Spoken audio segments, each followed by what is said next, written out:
We have a lot to talk about tonight here at 5, and we start with that breaking news out of Charlotte where a child was shot late this afternoon. This happening on Hilo Drive just off Tryon. We have had a crew on the scene all afternoon, and right now we want to check in with our Hunter Signs live in NODA here at 5. Hunter, what have you learned at the scene? Fred, such a traumatic thing that happened out here. A 7-year-old is expected to survive. He was shot in this apartment building behind me. As you can see, crime scene investigators are still out here wrapping up their investigation on the scene.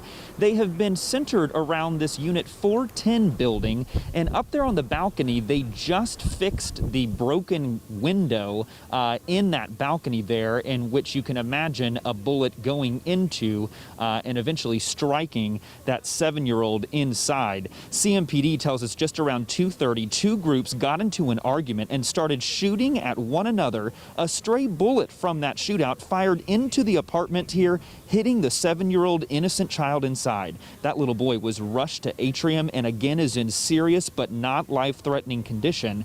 Police say this is yet another case where people do not know how to properly resolve a conflict. I don't know how many times I'm going to have to stand here in front of the public to say that we had an innocent child struck by gunfire.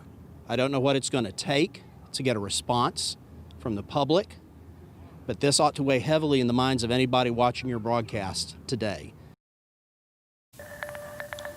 And officers do not believe anybody else was shot out here, including an intended target in that shootout. No other injuries have been reported. We are waiting for more information from police. They believe that they do have either a description or a license plate number of a suspected vehicle. We will be sure to bring that to you just as soon as we get it. For now, live in NODA, Hunter Signs, WCNC Charlotte.